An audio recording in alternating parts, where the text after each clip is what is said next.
ஷே விஷ்ணு ஏண்டா மானிட பேகளா உட்காந்து கணக்கு போடுதாரு திமிரு அவ்வளோ திமிரு இருக்கு என்னடா.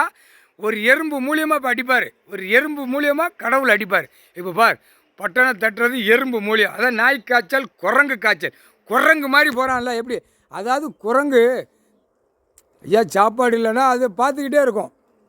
கடவுள் படைத்தது, படைகள் படைத்தது, வானர படைகளுக்கு உள்ள கணக்கு படைச்சி அதை உள்ளே விடாமல் உள்ளே அடிக்காமல் எல்லாம் அடிச்சுத்திங்க. எல்லாமே குரங்கு அடிச்சுத்திங்க, நாய் அடிச்சுத்திங்க, வனவிலங்கு அடிச்சுத்திங்க, ஆடு மாடு கோழி பறவை அவர் படைச்சார். இதை காப்பாற்றுவான், இதுகளுக்கு சாப்பாடு கொடுப்பான். பூமியில் விளைஞ்சது இந்த மானிட பயலுக்கு வாயை திறந்து கொடுப்போமும் கொடுத்தாரு. அந்த வாயை திறந்ததுக்கு தின்னு அமுக்கி கழிச்சிட்டான் மானிட பேய். இப்போ இவனை எறும்பு சாப்பிட்ருக்காடா, எறும்பு யாருமே சாப்பிட முடியாது. இப்போ எறும்பில் உருவாக்குதார். எறும்பில் காது வழியை, மூக்கு வழியை, உன் கண்ணு வழியாக கூட போயிடும். கண்ணு வழியாக கூட உள்ளே போயிடும்.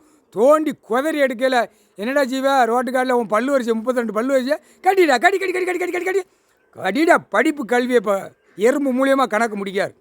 படிப்பு கல்வி எறும்பு மூலியமாக காற்று வழியாக போய் உள்ளே விட்டு ஆட்டி எடுத்து போடுவார்.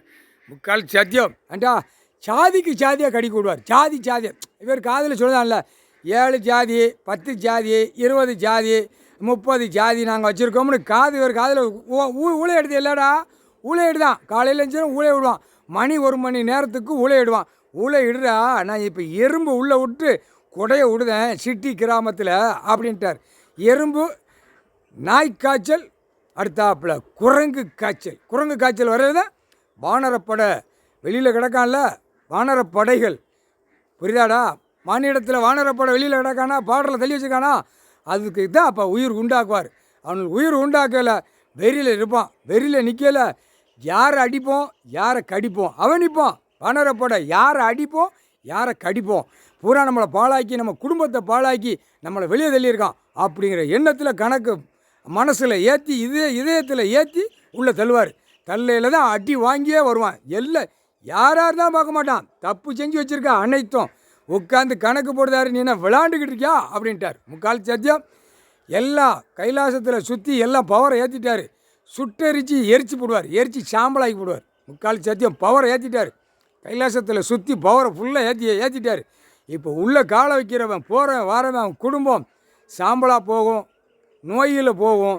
அடுத்தாப்புல வீட்டுகளில் திருவோடு எடுக்க விடுவார்.